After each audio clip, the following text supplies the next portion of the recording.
도전하는 교회, 경주하는 신앙, 오늘 말씀의 제목이기도 하고 또 올 한 해 우리 교회의 표어이기도 합니다.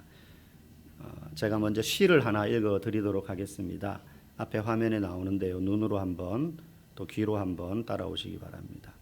제목, 투쟁이 소용없다고 말하지 말라. 투쟁이 소용없다고 말하지 말라. 고난과 상처가 부질없으며 적은 약해지지도 쓰러지지도 않으며 여전히 세상은 달라지지 않는다고 말하지 말라. 희망이 어리석은 것이라면 두려움은 거짓을 말한 것이리라. 보이지 않는 저 연기 속에서 네 전우들은 지금도 도망치는 적군을 뒤쫓고 있다. 그리고 너 없이도 승리를 거두리라. 지친 파도들이 헛되이 해변에 부서지며 안간힘을 쓰며 한 치 앞을 못 나가는 것처럼 보이지만 저 먼 뒤쪽으로 개울과 작은 만으로는 바다가 소리 없이 밀려들고 있지 않은가. 햇살이 새벽녘에 찾아들 때 햇빛은 동쪽 창으로만 스며드는 것이 아니다. 태양은 앞에서 천천히, 아주 천천히 떠오르지만 보라, 서쪽 대지도 환하게 빛나지 않는가. 아서 휴클러프라는 17세기 기독교인이자 유명한 영국의 시인이 쓴 시, 투쟁이 소용없다고 말하지 말라라는 시 구절입니다. 우리가 아까 첫 번째 찬양을 부르기 전에 에베소서 6장 12절 13절 말씀을 같이 선포하고 읽었지 않습니까? 우리들의 싸움은 혈과 육에 대한 싸움이 아니요 악한 영들과 세상 주관자들과 공중권세 잡은 자들과의 싸움이다. 한마디로 우리가 육체를 가지고 이 땅을 살지만 그리스도인은 어떤 전쟁을 하는 사람이냐? 총칼 힘으로 싸우는 사람이 아니고 영적 전쟁을 하는 사람이라는 거예요. 그러면서 그 에베소서 말씀에 보면 성령의 전신갑주로 무장해야 된다. 이게 우리의 무기다. 뭐 몽둥이나 칼이나 총 이런 게 아니라 신앙의 무기, 성령의 무기로 싸우고 투쟁해야 된다는 거예요. 영적 전쟁, 영적 투쟁이죠. 싸우고 투쟁하다 보면 자빠질 때 있습니다. 그리고 몸도 옷도 여기저기 찢기고 긁힙니다. 단번에 끝나는 전쟁이 아니기 때문에 배고프고 못 먹고 굶주릴 때도 있습니다. 그게 전쟁이고 전투고 투쟁이라는 거죠. 그리고 그 싸움은 한 번 승리했다고 끝나는 싸움이 아닙니다. 예수 그리스도 십자가 승리 이후에도 지금도 남은 전당들이 계속해서 영적 싸움을 걸어오고 있어요. 우리는 무풍지대에 살고 있는 게 아니라 끊임없이 이리저리 휘몰아치는 영적 전쟁의 틈바구니 속에서 살고 있다는 거예요. 그래서 내가 믿음이 좋아가지고 정말로 승승장구하는 승리를 경험했다고 해서 기고만장할 것도 아니고, 그리고 패배했다고 해서 실패했다고 해서 이 전쟁이 다 끝난 것인 마냥 좌절하거나 낙담할 필요도 없다는 거예요. 이 싸움은 우리가 방금 시에서 읽은 것처럼 더디지만 동력의 해는 밝아오고 밀물은 점점 바다 저 먼 데서부터 밀려오는 것처럼, 그 밀려온 바닷물이 대지를 가득 채우는 것처럼 더디지만 이 영적 싸움은 서서히 진행되고 우리는 조금씩 앞으로 나아가고 있고, 우리 앞서서 수많은 신앙의 위인들이 이 영적 싸움 가운데에서 그랬던 것처럼 우리도 포기하지 않고 우리가 살아가는 삶의 현장에서 이 영적인 싸움에 임하면 언젠가는 이 짙은 세상의 어둠은 거치고 우리 주 예수 그리스도와 함께 이 땅에 드리워질 찬란한 새벽빛이 찾아올 거라고 믿습니다. 이 싸움은 단판 승부가 아닙니다.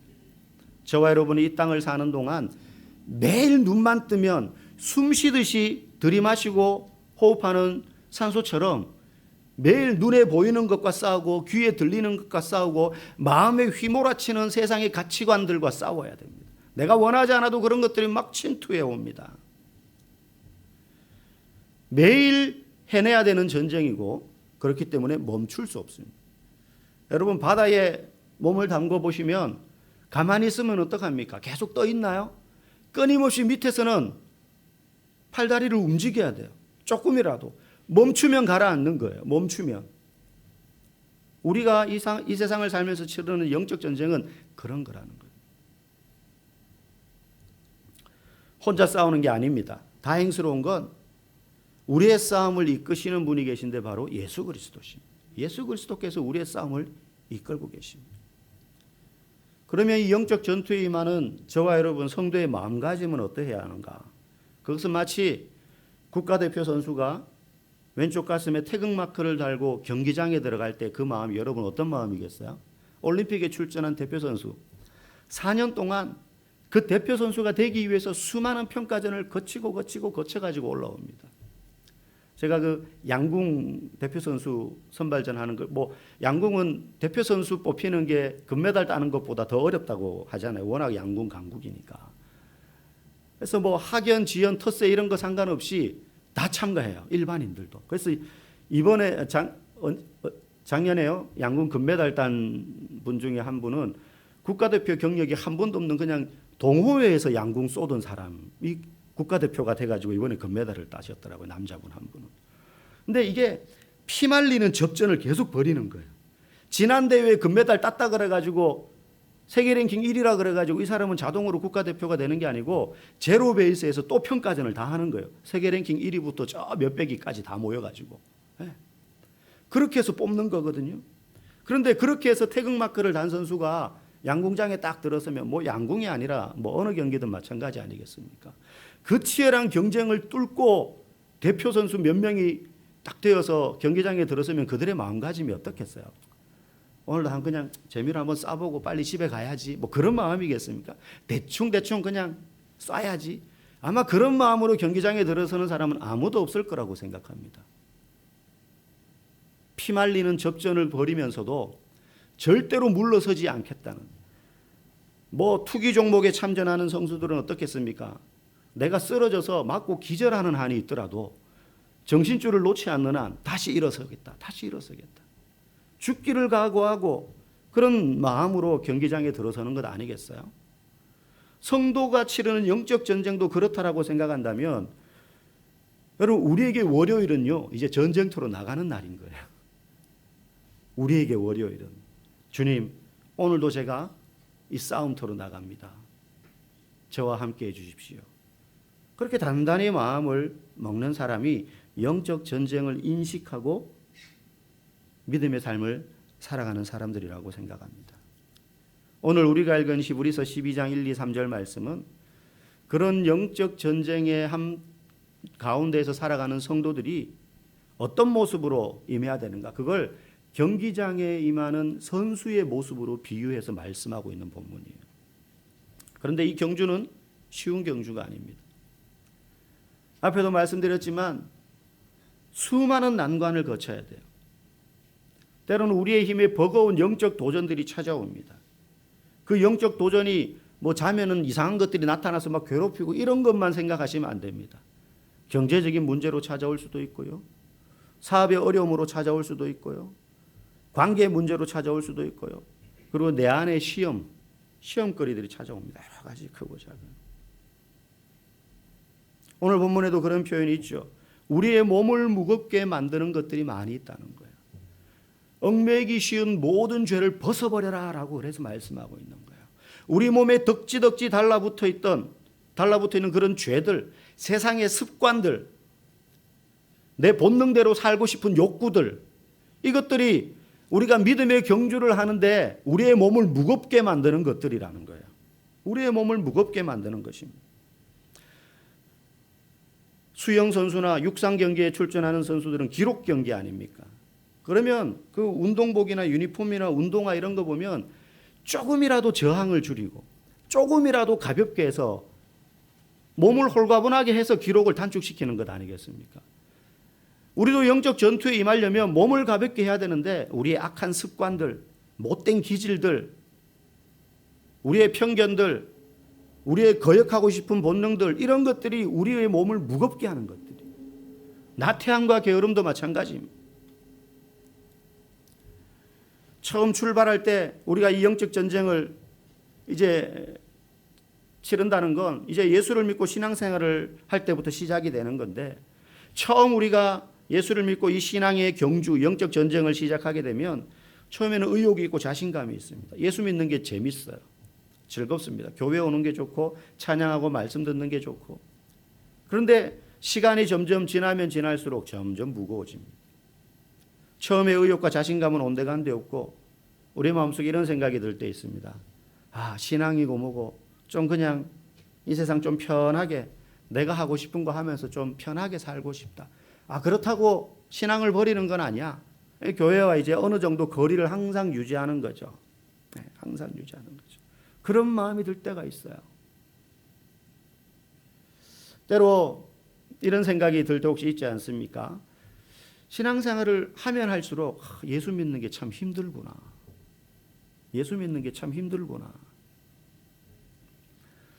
아마 많은 분들이 인생의 짐을 좀 덜기 위해서 교회를 나오고 삶에 해결하고 싶은 어떤 문제와 고민을 좀 해결받고 싶어서 신앙생활을 시작하신 분들이 있을 텐데, 먼저 예방주사를 놓는다면 예수 믿는 것은 나의 세상적인 고민과 짐을 내려놓는 것만이 전부는 아니라는 것입니다.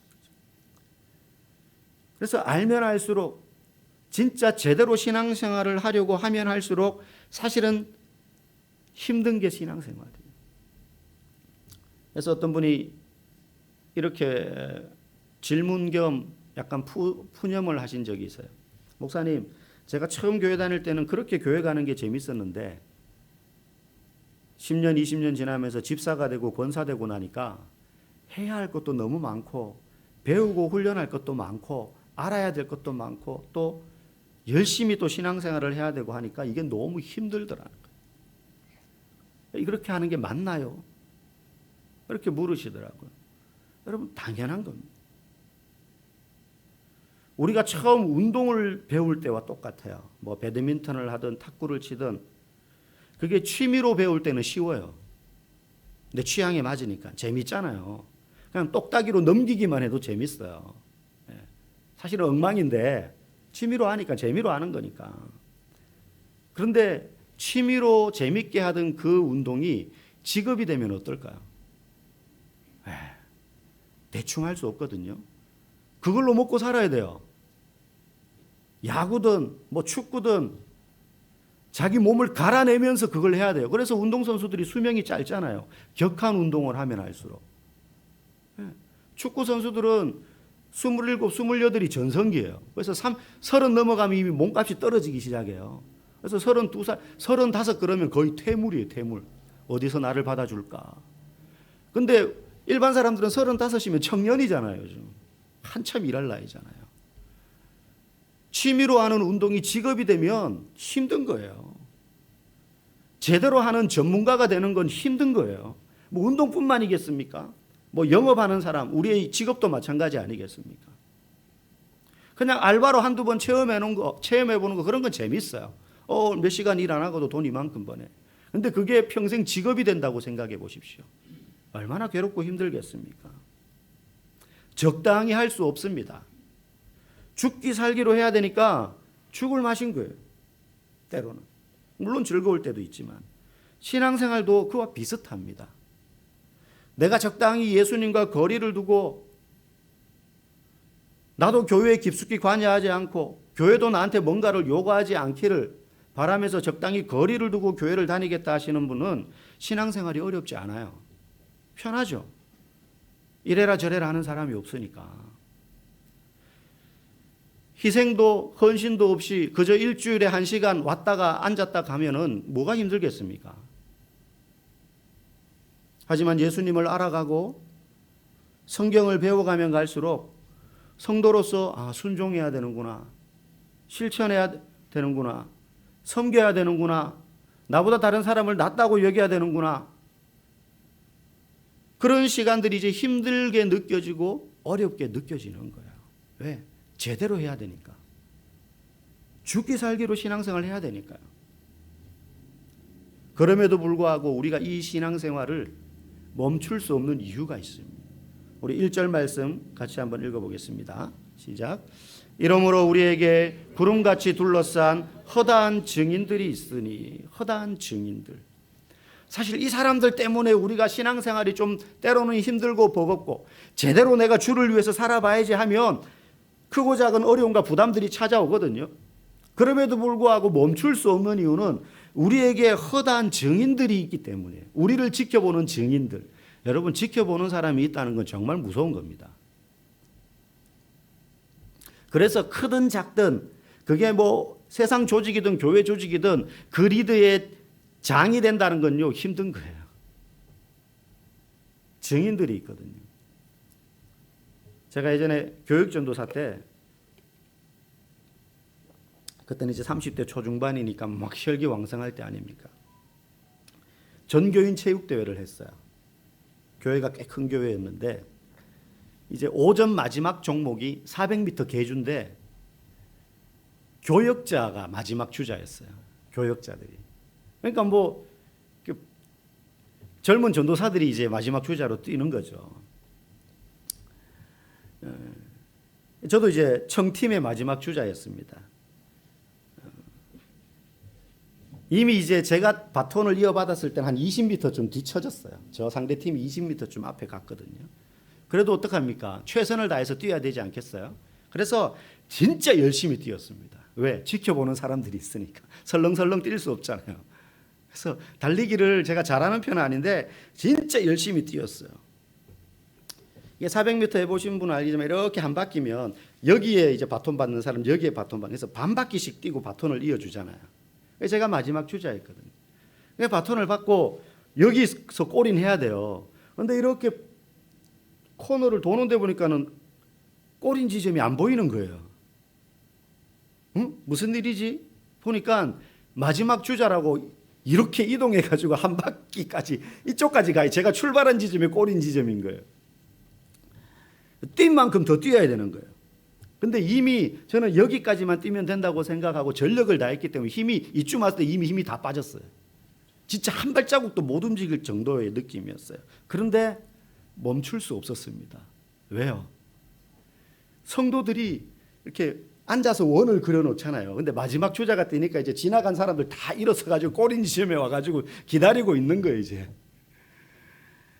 이 사람들이 전부 다 이제 막 와 하면서 박수 치면 이미 이제 제 앞에 거의 이제 앞에 뛴 20m 차이 났었으니까 거의 그 사람 골인 지점에 거의 이제 다 달았어요. 근데 이제 저 혼자 이제 뒤에서 뛰는데 이미 힘은 다 빠졌고. 근데 전부 나와가지고 막 박수를 치면서 전사님 빨리 들어와야지 우리 밥 먹습니다 이러면서 막 응원하는 거 이제. 혼자 뛰는데 다리는 천근만근이고 그러니까 눈앞이 캄캄해지더라고요. 그 느낌이 어렴풋이 납니다. 정말 죽는 줄 알았어요. 뭐 토할 것 같은 거예요, 느낌이. 근데 멈출 수가 없습니다. 왜? 다 지켜보고 있으니까. 거기서 걸을 수가 없는 거예요. 그래서 거의 지금 내가 다리를 뛰는지 걷는지 팔은 흔드는데 다리는 걷는 거 아닌가 싶을 정도로 감각이 없어요. 그래서 있는 힘 없는 힘 다 쥐어짜가지고 하여튼 골인 지점까지 거의 안 쓰러지고 왔어요. 이제 골인 지점까지 들어와가지고는 아무렇지도 않은 표정을 도저히 못 짓겠는 거예요. 너무 힘들어가지고. 그래서 거의 엉금엉금 기다시피 해가지고 저기 구석에 있는 벤치에 가서 이렇게 누웠어요. 이렇게 큰 대자로. 아무도 안 챙겨주더라고요. 누워있으니까 장내 아나운서가 방송으로 전부 오셔서 구역별로 도시락 받아가라는 거예요. 이제. 도시락이고 뭐고 막 토할 것 같은 거예요. 그래서 밥도 못 먹고 혼자 그냥 거의 반 시체처럼 돼가지고 헉헉거리면서 거의 한 몇십 분을 혼자 그 그늘에 누워 있었던 기억이 납니다. 막 속이 울렁거리고, 야 정말 힘들었어요. 멈추고 싶은데 못 멈추는 거예요. 보는 사람이 없었으면 그렇게 못 뛰었을 겁니다. 그냥 포기하지. 아유 걷지 뭐 이미 승패는 결정 났는데. 오늘 1절에 그렇게 나오는 거예요. 구름같이 둘러싼 허다한 증인들이 우리를 지켜보고 있다. 이 증인들은 누구냐? 우리 앞서 먼저 달려갔던 믿음의 선배들입니다. 이미 그들은 이 힘든 경기를 완주한 사람들이에요. 이들이 우리의 마지막 달리는 모습을 지켜보면서 응원과 격려를 하고 있는 것입니다. 그들은 우리가 달리는 이 믿음의 경주의 승리자들이요 완주자들입니다. 그 중에는 순교자들이 있습니다. 베드로를 비롯한 12제자들도 있고 사도 바울도 있을 것입니다. 그리고 제일 먼저 초대교회 순교한 스데반 집사님도 있을 것입니다. 일제시대 때 6.25 때 순교하셨던 주기철 목사님, 손양원 목사님, 최건능 목사님 같은 분들이 있을 것입니다. 이분들이 허다한 증인들이 되어서 우리의 믿음의 경주를 지켜보고 있다는 거예요. 그러니 우리가 이 신앙의 경주를 할 때 때로는 힘들고 어려움을 겪지만 한 번 더 용기를 내어서 믿음의 발자국을 내디딜 충분한 이유가 바로 여기에 있는 것입니다. 그런데 우리를 지켜보시는 분이 또 한 분 있습니다. 2절 말씀입니다. 우리 앞에 보시고 읽어봅시다. 믿음의 주여 또 온전케 하시는 이인 예수를 바라보자. 예수 그리스도 그분께서 결승전에 서 계셔서 그 경주를 완주하는 모든 사람들에게 월계관을 씌워줄 준비를 하고 서 계시는 거예요. 그저 우리를 지켜보시기만 하는 분이 아니라 그분은 모든 사람들에 앞서서 이 경기장을 홀로 뛰어가셨던 분입니다. 십자가라는 그 고난의 잔을 받으시면서 온 세상 사람들의 몸에 붙어있던 오늘 본문의 표현대로 나오는 얽매기 쉬운 모든 죄를 예수님이 다 벗겨내시고 그걸 대신 다 짊어지심으로 우리에게서 벗겨내시고 그 경기장을 뛰어나가신 거예요. 누구보다도 고통스러운 그 길을 홀로 걸어가셨습니다. 단 한 가지 이유 때문에 예수님은 그렇게 가셨어요. 우리 마지막 3절 말씀입니다. 시작. 너희가 피곤하여 낙심하지 않기 위하여 죄인들이 이같이 자기에게 거역한 일을 참으신 일을 생각하라. 아멘. 그 뒤를 이어서 달려갈 우리가 피곤하여도 낙심하지 않도록 하기 위해서 예수님이 먼저 본이 되어서 나가셨다는 것입니다. 우리가 아무리 믿음의 경주를 하는 이 길이 힘들고 어렵다 그래도 우리는 예수님이 인류를 위하여 지신 십자가를 질 수 있는 사람이 아닙니다. 그러므로 우리가 힘들다고 느껴지는 이 믿음의 경주에서 부여되는 어려움들이 그것만큼 무거울 수가 없습니다. 그래서 낙심하지 않도록 하기 위해서 예수님이 먼저 이 길을 걸어가셨다는 거예요. 그러니 그 예수님을 생각하라. 우리에게도 고비가 있을 것입니다. 신앙생활 하다 보면 목사님 피곤해서 너무 힘들어서 이제 좀 쉬고 싶다고 느껴질 때가 있습니다. 예전에 제가 처음 전도서 사역에 갈 때 작은 교회여서 주일학교도 하고 차운행도 하고 중창단도 하고 또 청년부도 하고 하여튼 하라는 거 다 이렇게 했어요. 근데 그 청년부가 한 6, 7명 이렇게 되었는데 작은 교회였기 때문에 이 친구들을 데리고 하는데 청년들도 마찬가지인 거예요. 그 교회 청년들. 좀 열심히 한다 싶으면 여러 가지를 다 맡아요. 작은 교회들은 그럴 수밖에 없습니다. 한 사람이. 그래서 그 청년 자매 한 명이 청년부 부회장에 성가대 반주에 중창단 반주에 교회 찬양팀 반주에 또 연합회 뭐 임원회 하여튼 뭘 많이 해요. 주일학교 교사에. 힘들죠. 어느 날 잠적했어요.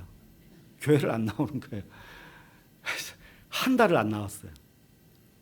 근데 이제 그 집이 부모님이 믿는 집이 아니고 딸들만 그렇게 2명이 나오는 집이었기 때문에 뭐 이렇게 부모님들에게 연락도 못 하고 어떻게 물어서 어디 있는지 알았는데 저기 어디 강원도 어디 이모 집에 가서 이제 쉽게 말하면 도망간 거예요. 이제 아예 자기를 찾지 못했더라고.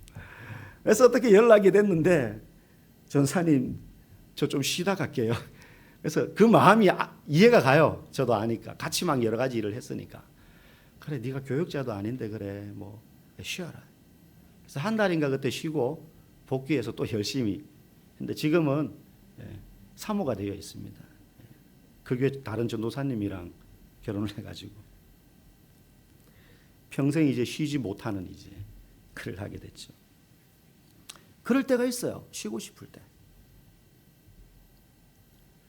그리고 우리가 그렇게 열심으로 주의 일을 감당하고 신앙의 경주를 하려고 몸부림치다 보면 분명히 도전이 또 찾아옵니다. 사탄이 우리 공동체를 헤집어 놓으려고 합니다. 여러분 유명한 격언이 있어요. 소를 키우지 않으면 소 구유는 깨끗합니다. 무슨 말입니까? 소가 있으면 소가 여러 가지 일을 하잖아요. 예전에 시골에서는. 소가 요즘으로 따지면 경운기요 트랙터 아닙니까?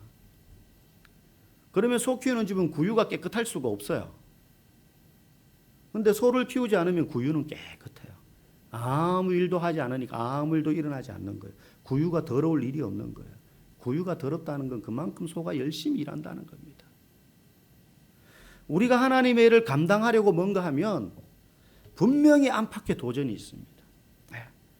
우리 교회가 그저 자리를 지키는 게 아니라 도전하고 이번에 경주해보자, 그런 표로 우리가 한 해를 시작하고 출발했고, 또 우리가 뭔가 조직을 짜고 이러저러한 모양으로 그저 몇 명만 일하는 것이 아니라 뭐 간단한 거라도 모든 성도들이 한두 가지씩은 다 봉사하고 섬기자, 그렇게 해서 뭐 봉사 적으라 그러고 또 조직도 하고 뭐 이렇게 하는데, 우리가 뭔가를 그렇게 해보려고 하잖아요.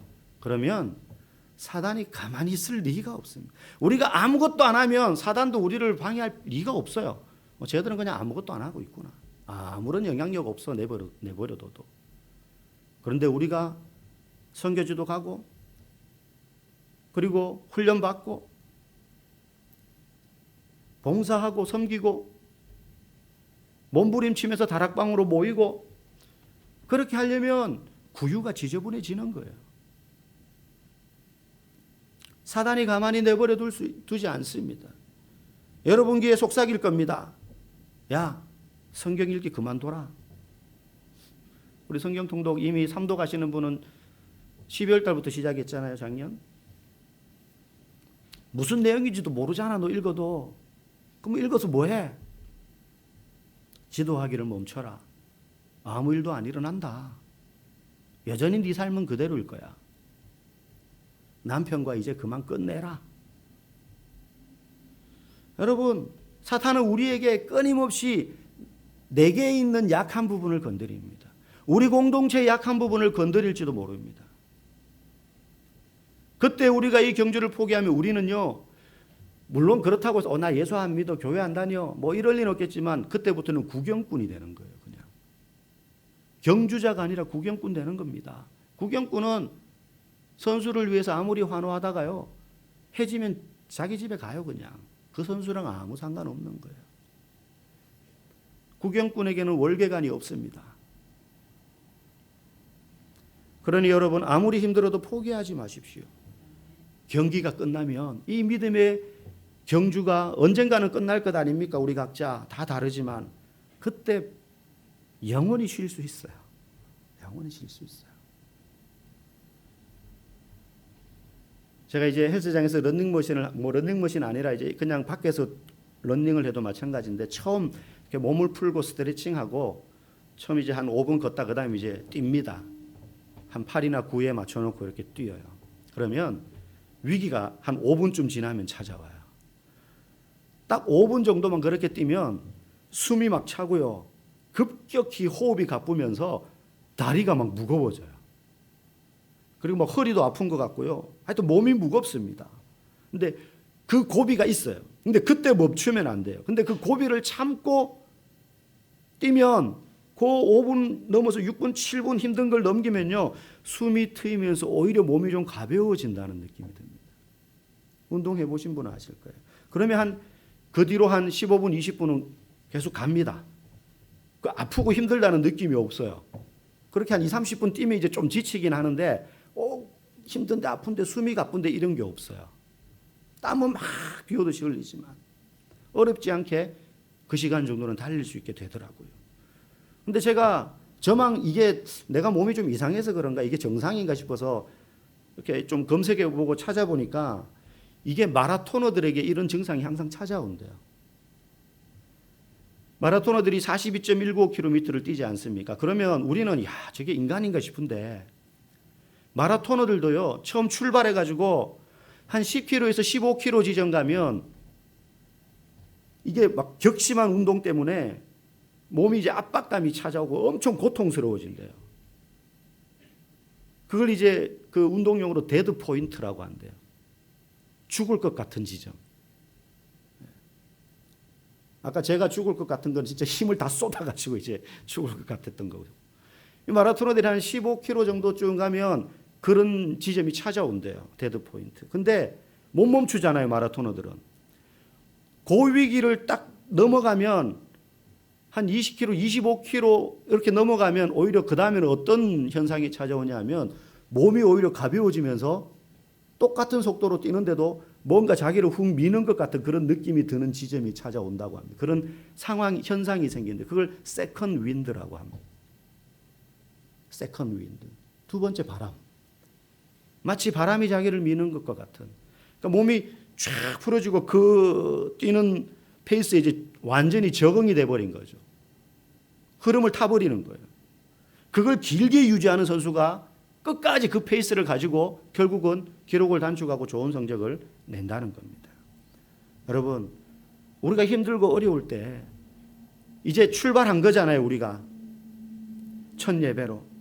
그러면 가다 보면 다 다르지만 개인적으로 우리 공동체에 때로는 자기가 자기 발 걸어서 넘어지는 경우도 있고, 내부적인 외부적인 사단의 공격으로 이리 흔들리고 저리 흔들리는 경우 분명히 찾아옵니다.